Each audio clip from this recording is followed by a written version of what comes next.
Today, our our presenter will be Megan Pollock. She is the Director of Professional Development at the National Alliance for Partnerships and Equity. And she will be discussing again how to improve equity in the classroom and really the best steps and tips to doing that for CT educators. So without further ado, Megan, if you want to take it away, and then we'll get started.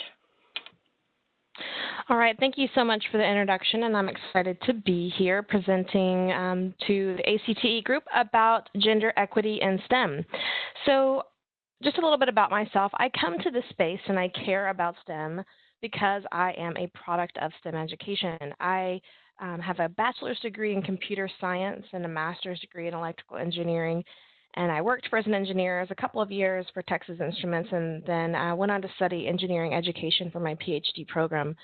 And the reason why I went into that PhD program is because it was really important to me to transform the culture of engineering and how we educate engineers so that more women had the opportunity to go into exciting careers like the one that I experienced when I worked for TI. And that was because there were so few women like myself at TI and throughout the engineering programs that I participated in as a student. And I never could really understand why that was the case. And so today we're going to talk about just a couple of different strategies that we can take when we want to better engage students and our female students in becoming interested in and pursuing STEM careers. There are lots of different reasons for the lack of participation of women, and so we're not going to be able to cover all of those things today, but I want to give you just a couple of different strategies for how to frame the work that you do and hopefully improve equity in your classroom for every kind of student that comes in the door.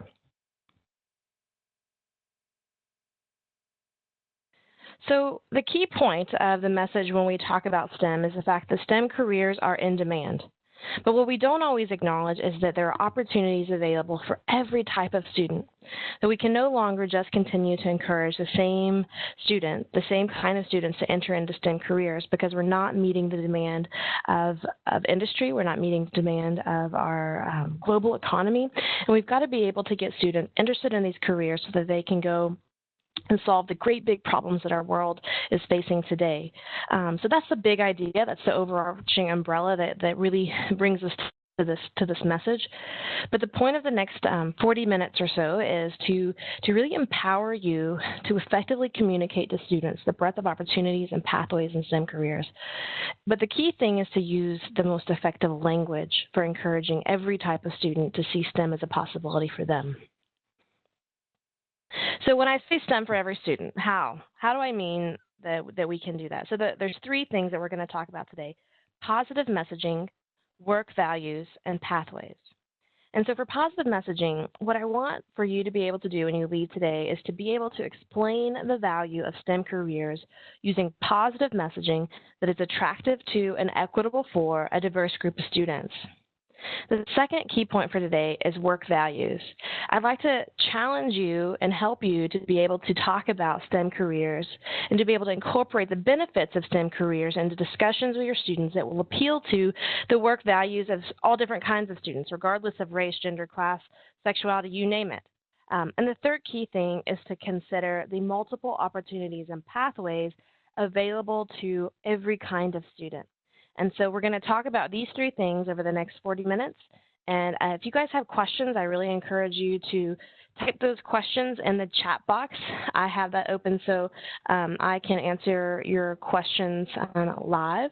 And so feel free to use that platform. And I think that because there's just a small group of us today, that if you do have a question, I'd be happy to open the platform to you to engage in the full webinar. So, okay, let's get started. All right, so I want to pose a question. I'd like for you to think about all of the things that you've used today that have been engineered. If you could just take a minute and make a list. Think about from the time that you got up this morning and the time that brings you to this afternoon, everything that you've touched that's been engineered. You might come up with a list that includes your alarm clock, your mattress, your house, the toothbrush, the coffee maker, the hair dryer, the the food that you ate, the dishwasher that you used to get the clean dishes to eat those plates on, the cars that you drove in, the roads that you used to get to your office today. So you could create, I bet, a really long list of all the things that you've used today that have been engineered.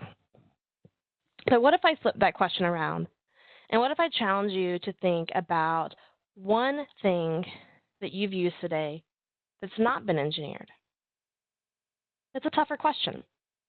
You could come up with something like, the common responses to this question are like art. And I always giggle at that. I don't know how much art people use in a typical day. But I can break that down and tell you how that art has most likely been engineered. If you're talking about a painting, if you've enjoyed a painting today, which you haven't necessarily used it, but you've enjoyed it, then the paint and how the paint was manufactured, how the brushes or whatever sort of tool was used to create that, the canvas, there's something about that's been engineered. People often talk about the fruit that they've eaten. The fruit that we've eaten today has been highly engineered. It's been likely engineered. The seeds have been engineered, and the process to which we plant them, to which we gather all of the fruits, to put them in the trucks and drive them to the grocery stores, and to keep them safe and fresh for us to eat. People often say, well, my brain, I haven't, my brain's not been engineered. Well, perhaps your brain hasn't been engineered, but if we think about people who suffer from hearing loss or some forms of epilepsy, they can have implants put into their brain to help control some of those signals of epilepsy, or to improve their ability to hear or to see. So the answer to the question is that everything that we've used today has been engineered. But what's so important about this question is that our students most often don't see this. They don't see what engineering is and what engineers do, because it's not as much of a tangible career that they see and that they've seen all their life growing up, right? So they see doctors, they see nurses, they see firefighters, they see teachers. And so they see what these people look like. They can even begin to picture what a biologist is because they've taken biology, right? These are key pieces to their life that they've experienced growing up. Most young boys want to be professional sports players, and we know that there aren't many opportunities for that to happen in life, and so they've got to come up with a career. But what's so unfortunate about engineering as it stands now is there's just a common misconception of what it is and what engineers do. But we have the opportunity to begin to transform the language that we use and how to get students interested in and excited in STEM careers. And this is one of the primary reasons, not only for the lack of participation of students in general in high-demand, high-tech, high-wage jobs, but it's one of the specific reasons why young women continue to not choose and persist in engineering, because it doesn't necessarily align with their interest or their gendered identities. So again, we're going to talk about some of the messages to transform that. So the National Academy of Engineering came up with a few years ago what they call the Grand Challenges for Engineering for the 21st Century. And it's a list of 14. So they brought together the most brilliant minds in the world to think about all of the problems, not all of the problems, the most critical problems that we are going to have to solve in the 21st century. And so they came up with this list, right? And so these lists are big problems. So making solar energy economical, restoring and improving urban infrastructure, advancing health and informatics, engineering better medicines, preventing nuclear terror, enhancing virtual reality, and the list goes on. But these are really critical issues. And what's so exciting about this list is this is the big why, right? When we talk to kids and we talk to them about their future, sometimes we get stuck in talking about how do they get to the future rather than why do they want to get excited about what the future holds for them and the opportunities that they have to make a difference in the world and to solve the problems of the world and to work with others and to be creative and collaborative to make a difference, right? And so these are the grand challenges for the 21st century. There's a URL at the bottom, engineeringchallenges.org. I encourage you to go to that website. There's a great video. It's about less than 7 minutes that explains what these grand challenges are. And these are the hook, right? This is how you're going to get your students interested in and intrigued in these kinds of careers. There's a popular education website that has always listed information on different careers, but just a few years ago, like the hook for engineering, it was like the page on, do you want to be an engineer? And the questions that they ask on there said, do you like to work really hard calculus problems? Do you like to work late hours in the lab? Well, what kind of sales pitch is that, right? So that might be attractive to a very small percentage of our population, but for the majority of us, that's not particularly attractive. And that sort of marketing pitch, that hook, that really only appeals to the process for how to get there. But when we transform, again, how we talk about STEM careers, and it's not just engineering, because it's not just engineers who are going to solve these grand challenges for the 21st century. It's all of the scientists, the technologists, and the mathematicians that are working with them to solve these big problems. But this is the why. If we could get students interested in how they can make a difference in the world, if we get them hooked on the reason why it's important for them to take those other classes, then that's how we're going to transform their interest in STEM careers. So I want to give you just a really quick picture about the demand for STEM. We've really sort of grounded this in the fact that we all kind of get that there is demand, but I just want to paint a really quick picture. So the first thing is when we look at the science and engineering workforce, that it's grown at 5 times the rate of the general workforce since 1950. And even over the last decade to 15 years, the science and engineering forces continue to grow at the same rate despite a period of economic decline. The next most important thing is that many science and engineering workers are reaching traditional retirement age. That in 2006, a quarter of the science and engineering workforce were older than 50 years old. And what this means is we have a mass of people who are about to retire, and we don't have enough people in the proverbial or literal, whatever you want to call it, pipeline to take the jobs of these people. The third key here in relation to demand is that STEM careers are some of the fastest growing occupations. 7 out of 10 of the fastest growing occupations requiring at least a 2-year degree are in STEM fields. The fourth thing is specifically related to 2-year degrees, that half of all STEM jobs are available to workers without a 4-year college degree. This really begins to challenge some of the historical view that we had about who gets to go into STEM careers. Historically, we've always thought, okay, the calculus and the physics, the superstars in those classes, that's who's going to represent the STEM workforce. But that's no longer the case. STEM jobs aren't just relegated to those students who are on those trajectories. There are incredible jobs and opportunities for every kind of student who can go on to start with a 2-year degree. And then move forward if they wish. And the last key point around STEM is that regardless of whether a student desires or chooses to go into a STEM field, the STEM knowledge is incredibly critical. That is, in 2011, 26 million of the 26 million U.S. jobs, 20% of those require a high level of knowledge in any one STEM field. So even if it's not a STEM job, 20% of the jobs in the U.S. require a high level of knowledge in any one STEM field. And then when you look at the participation numbers, we know that women are underrepresented in some of the most high-tech, high-demand, high-wage jobs. That if you consider the number of women who are getting undergraduate degrees, in engineering, it was 18.4% of bachelor's degrees went to women in 2010, 18.2% of computer science degrees to women in 2010. In the same year, if we look at the number of women in the workforce, 11.7% of engineers are women and 25% of the math and computer science workforce are women. But what's interesting is if you look on the flip side of things, that 91% of nurses or 90% of dietitians or 77% of therapists are women. If you look at where there is a really high participation of women, they are in social sciences and biosciences. In social sciences and biosciences, they've reached parity. In psychology, they are highly represented in the fields of psychology. And we can begin to ask ourselves, why is this the case? And it really comes down to messaging. And so again, we're going to talk about that. So again, I want to make it really clear that there are multiple pathways to and opportunities in STEM careers, and they don't just require a bachelor's degree. And I've got some resources today to help you dig in and explore all the different pathways and opportunities that are available to students with certificates or associate's degree. So just keep that in mind as we keep going through. The next subpoint to that is that an education in STEM enables many career options and opportunities. That so often when we just think of STEM careers, or at least the common stereotype, really revolves around this idea of a cubicle and living life relegated to a cubicle, but that's not the case. The STEM degree really becomes an incredible launching pad to all kinds of different opportunities.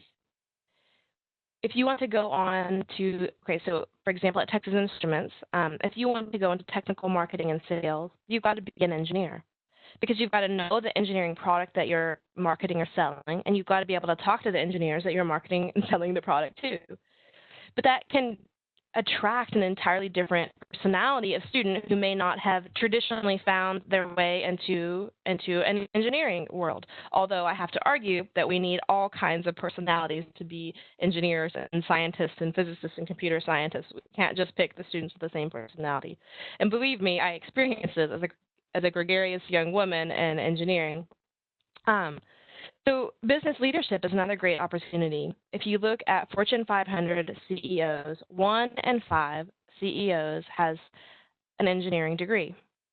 And if you think about why that's the case, it's because they're really great problem solvers. It's the most common undergraduate degree among Fortune 500 CEOs over business or economics or finance. And so again, it's this idea that, an education in STEM, this degree that says, man, I can solve problems, is a great launching pad to many different kinds of opportunities. For operators, we need people to run the billion-dollar machines and the big projects that make our worlds move forward. In order to be a technician at a company like TI, you've got to have a really high-tech education, but most of those are often 2-year degrees, but they're incredibly well-paying, and there's great job security in those positions. In addition, you can go on to be an entrepreneur or in patent law. And as you all know, we need educators. We need people with STEM degrees to go back and to become teachers, to teach STEM to our students and to the next generation of students as well. So these are the ideas, right? So we'll go back and say that there are many opportunities available in STEM, and that STEM is a launching pad into lots of different kinds of careers. I've got a resource here. If you'll go to napequity.org/counselors, I've got a handful of activities that you can download. And so this is the resource page for the next activity. So there's a STEM career search matrix, which they can go through and use with the 2 previous websites, the Bureau of Labor Statistics Occupational Outlook Handbook, as well as a website called Science Buddies. And both of these activities, the STEM career search matrix and then the scavenger hunt activity on the right, those help students to learn how to dive into these resource pages and explore careers and see what those careers might mean for them, what it would take for them to get there, and why it's a great choice for them to think about and to consider these different kinds of careers. So you can find those activities and worksheets on napequity.org/counselors. So I've been talking about messaging, and this brings us to the Changing the Conversation messages. And these again come out of the National Academy of Engineering. And while these messages were specifically designed around engineering, I've taken the liberty to relating them to STEM careers, and I feel perfectly okay with that. Because here are the messages. The first one is that STEM professionals make a world of difference and help shape the future. The second key message is that STEM careers are essential to our health, our happiness, and our safety. And the third key message is that STEM professionals are creative and collaborative problem solvers. If we can begin to transform how we talk about STEM using this language rather than oh, well, if you're good at math and science, then, if we begin to transform the conversation around how we talk about STEM, say, oh, you want to make a difference in the world, you want to work with others, you want to do work that's essential to the health of our nation, of our people, then you should consider a career in STEM. Because again, if you'll remember some of the statistics that I mentioned, that 91% of our nurses are women, and 90% are dietitians, 77% are the therapists, that the majority of our educators and teachers and a primary and secondary level are females. And if you think about why they choose these careers because young women have historically been conditioned to want to work in the quote-unquote helping professions. But if you look at the language here on the slide, the STEM professionals make a world of difference and shape the future. The STEM careers are essential to our health, our happiness, and safety. That we are creative and collaborative problem solvers. If we can begin to use these messages to talk about STEM careers, then we can begin to attract young women who are aligning their career choice with those traditional gendered messages to find a career in STEM that is exciting and rewarding and high paying and will set them up for great success in their future. I can tell you a story from my own personal experience as a young woman. So I was incredibly prepared as a high school student to go on to study a STEM field.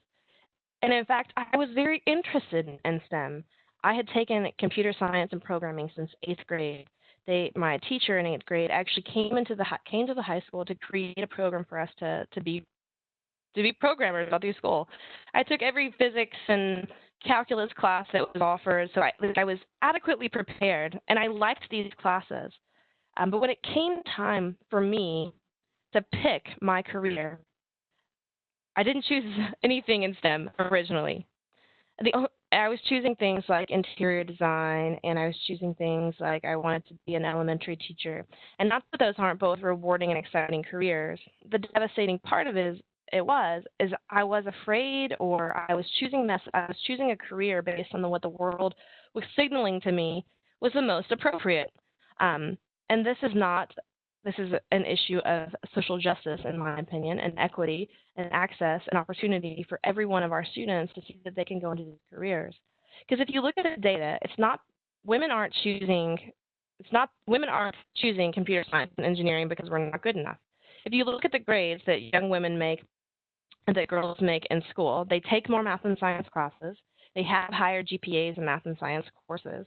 But yet, despite this preparedness, they still are shying away from careers in computer science and engineering. It really comes down to sort of cultural messaging.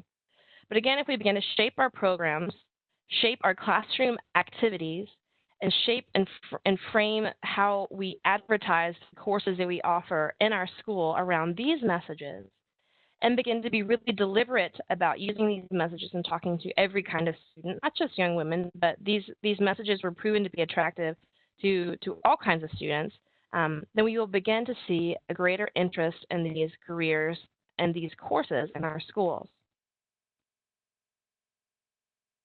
So I have another resource for you. If you'll go again to napequity.org/counselors, there's a worksheet that you can download that's about health, happiness, and safety.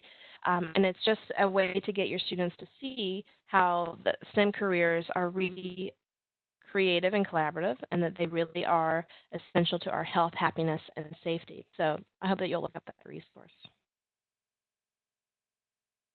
So the next point I want to make is about work paths, and that about work values, and that we all choose our career paths to some degree based on our work values. So if you could think about to yourself, like, why do we choose careers? What are the reasons that we might choose a career path? Some people would say, like, well, I chose this as educators. I often hear educators say, I wanted to work with students. I often also hear educators say, I liked the schedule. I wanted to be an educator because I want to make a difference in students' lives, right? So these are some of the common reasons why teachers will choose their path. I've yet to meet too many teachers who say they go into it for the money, but there are opportunities for educators to advance and become administrators and leaders, and the pay for those are incredibly high and rewarding. But yeah, so we all go into different careers for different reasons. And there are 4 key work values, and so we're going to talk about these 4 key work values, and what's really critical and why they are relevant to the conversation here is that we have to learn how to talk about STEM careers in a way that relates to these 4 key work values, because that will help our students see themselves in STEM careers in the future. So the first key work value is an intrinsic work value, and this is the idea of autonomy or interest.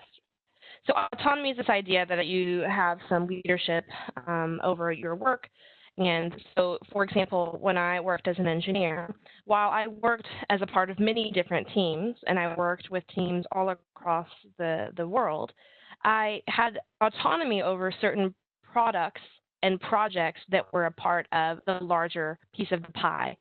And so I love that I got to manage and own that little piece of the company, right? And I certainly still reported back, and it contributed to larger pieces. I had a lot of autonomy, and that was really, really fun to me as an engineer. The second thing about Intrinsic is just you like it. You're interested in it. I talked about how when I was in high school, I was really interested in STEM careers, but there were these other signals that were telling me that it wasn't necessarily right for me, which I did, by the way, end up clearly going into this pathway. And it was because one teacher encouraged me and said, Megan, this is a career for you. You are interested in this. You're prepared for this, and then here's how you can go and achieve this career for yourself. But what's really interesting, bringing back to the intrinsic values, is that younger generations are increasingly opting towards careers based on intrinsic values. That we've seen a decrease in two other key work values and an increase in intrinsic work values. So it's this desire that people want to love the work that they do. The second key work value is extrinsic values. This is the idea that you want to make money, that you want to have job security. And so if you look at all of the jobs directly using STEM skills, including those in health and medicine, then STEM jobs represent 70% of the highest 150 paying jobs in the country. And so we've already talked about the demand, so that secures the fact that there are plenty of jobs available, and that if they go into those jobs, they're likely going to make really good money. And so that's the classic way that we have always appealed to students about STEM careers, is we've really sort of kind of hinged on this extrinsic value of, oh, you're smart, you're going to have a job, and you're going to make good money too. But we've got to begin to open up the conversation to include all of these other different values so that we can appeal to students at where they are. The next key work value is prestige values, and this idea that you want to work in a respected occupation, you want people to value you for your work.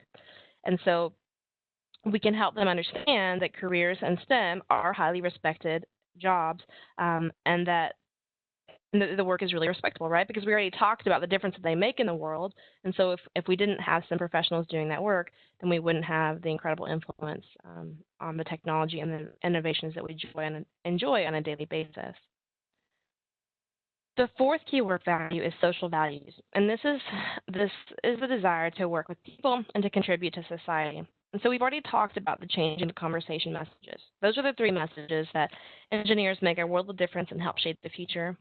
The STEM professionals make a world of difference and help shape the future. That STEM professionals make that are creative and collaborative, and that STEM careers are essential to our health, happiness, and safety.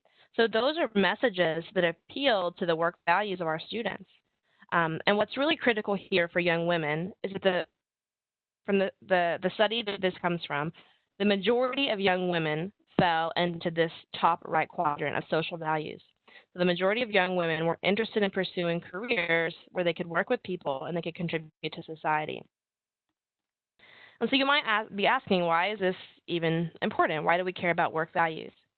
Because when we look at work values, there is a strong correlation between how well your job career aligns with your work values and job satisfaction. So if you are in a job that does not align with your work values, you're likely not going to be very happy. But if you can find a career and find a job that aligns to your work values, you're likely going to have incredible job satisfaction, which will result in higher motivation and higher productivity and higher desire to continue in that career path and improve and make a difference, more of a difference in our world. And so this is our goal. Our goal is to help our students understand what their work values are, but particularly when we talk about STEM careers, we can't just keep talking about, oh, they make good money. Well, they make good money, but they're also highly respected people in our world.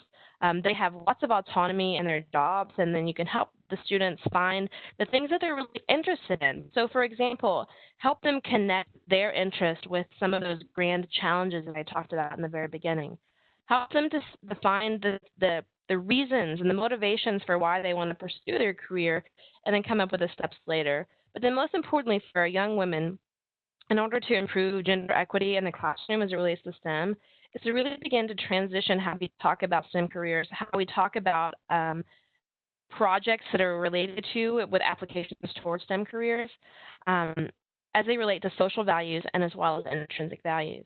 So if you are an educator and you're designing, let's say you're designing some project-based learning activities, if your PBL activities aren't helping your students to see some alignment to STEM careers in a way that appeals to the changing conversation messages and appeals to different kinds of work values, then you're missing out on an opportunity to create an equitable activity that helps every student see themselves in that future career through the different activity that you're planning. And so I just encourage you to think about the language that you're using, the application and the framing of the different activities to make sure that we can capture all of these different angles for our students. So I've got a couple of just statements here that can help you see how the work values might be drawn out of some of the statements that your students might say. So say your student says, "It's important that I love my work and that the work I do will make a difference in the world." There's two work values there. The first value is in the first statement. It's important that I love my work. That's intrinsic. I want to love my work and I want to be passionate about it. The second statement is that the work I do will make a difference in the world. Well, what's that one? That one's social, right? That's the idea that you want to work with others and make a difference in the world. Another statement, I want a job that allows me to have a better social status, and I want a good-paying job so that I can buy the things I want. Well, the two key work values there are prestige and extrinsic. The next one, I'd like to work independently at times to solve a bigger piece of the puzzle. That way, people will be able to recognize and value my hard work. The two key messages there are autonomy is a part of intrinsic interest, and the second one is that way people will be able to recognize and value, well, that's prestige, right? So we've got intrinsic and prestige. So there's an activity again on napequity.org/counselors that helps your students relate some of their own statements, some of these thoughts that they might be having in their head about the kind of career that they might want as it relates to work values and as it relates to STEM careers. So again, I encourage you to go onto our website and to check that out and use that activity with your students. I want to give you a quick overview of the NAEP's STEM Career Toolkit that includes all of these activities.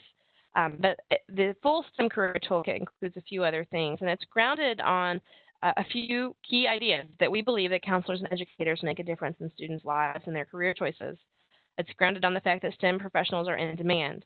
It's grounded on the fact that women, Blacks, and Hispanics are underrepresented in most STEM disciplines. We know that STEM professionals make a world of difference and shape the future, and that we also believe that focused interventions targeting underrepresented groups make a difference. And so we've developed a STEM career toolkit based on these 5 things. And the activities that I've talked about today are a part of the full toolkit, but the full toolkit is available online, and it includes a STEM careers booklet that talks about a lot of the ideas that we've talked about today, but in more detail, and includes lesson plans and activities. So I've given you, I've showed you examples of these activities here, and if you get the full STEM career toolkit, it includes the lesson plans, and then the next thing that we have are what we call Kudos Cards.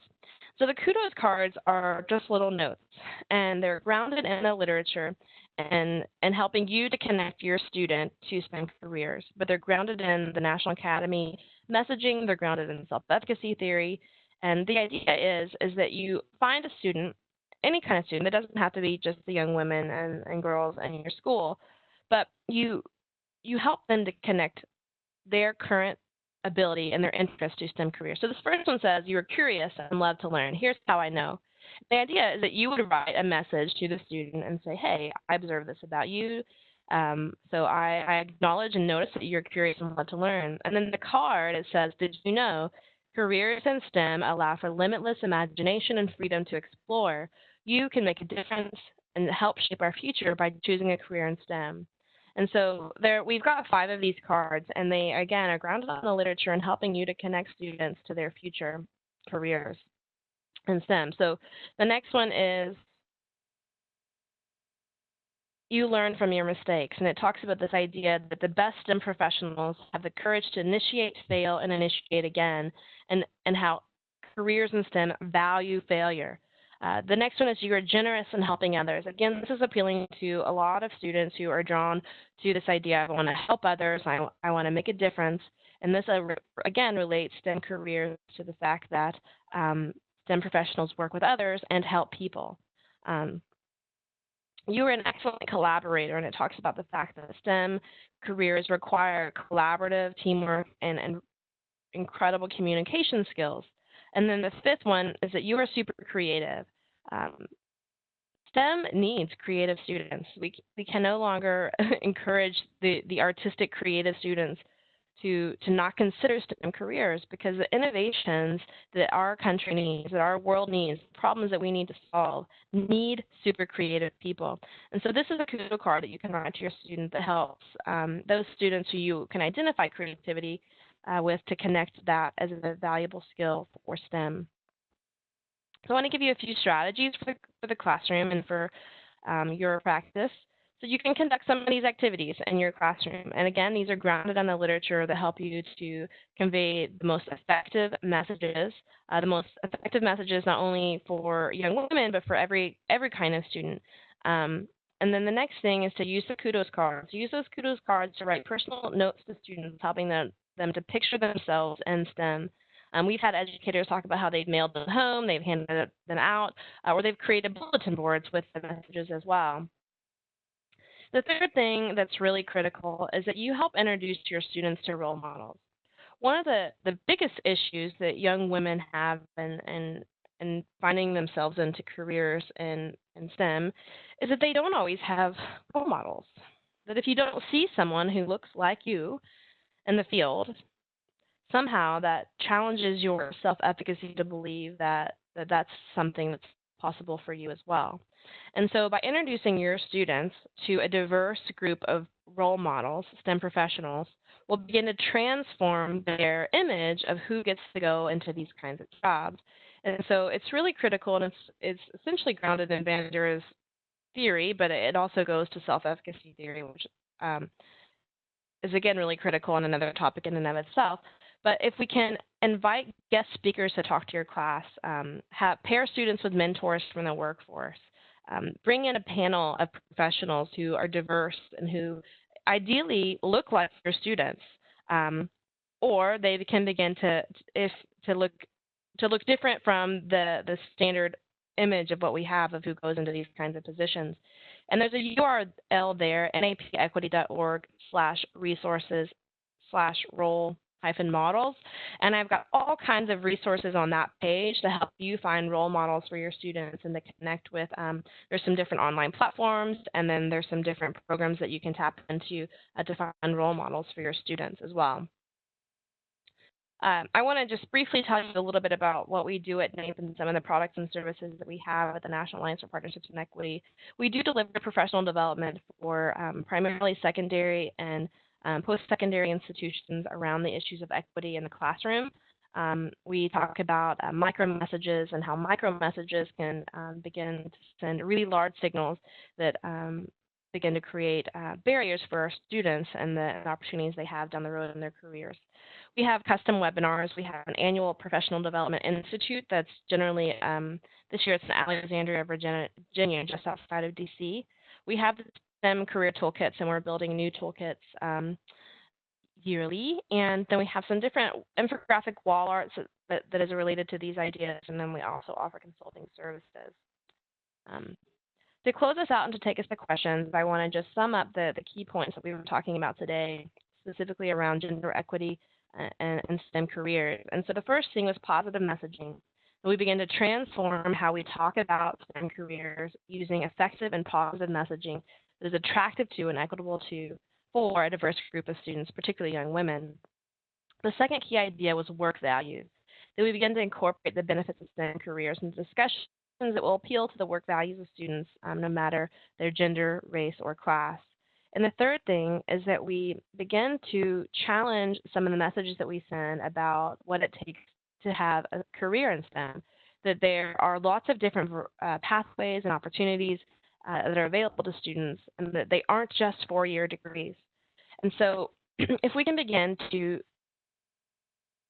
change and transform how we talk about STEM using positive messaging, work values, and increased opportunities and pathways, this will make STEM careers more accessible and equitable, and the opportunities will be open for every kind of student, but specifically young women will begin to transform the language that we use around these kinds of careers. At this time, I'd like to open the platform for questions. And again, I just want to say, like when we talk about gender equity in STEM, there are amazing teams of people working on the issues of gender equity in STEM all across the country. And what we've talked about today are just three specific examples. This certainly is no silver bullet to transforming your programs, but I'd be happy to talk with you some more about some of the other root causes that we can help you address in the classroom. But yes, so at this time, do you have any questions?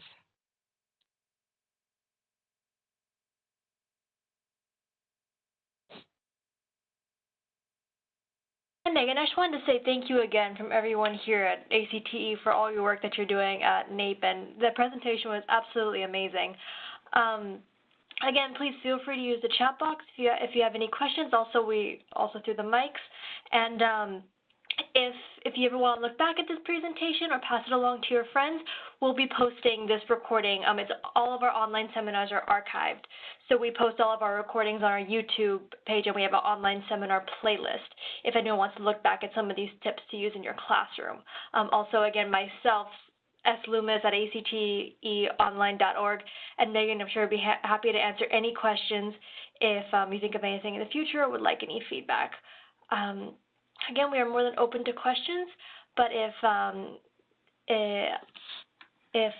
anyone has any questions, feel free to ask us. But then, again, thank you so much again, Megan, and we greatly appreciate it. And for those of you interested in gender equity in STEM, we have our second Gender Equity in STEM online seminar happening the 28th, and that is featuring girls in tech.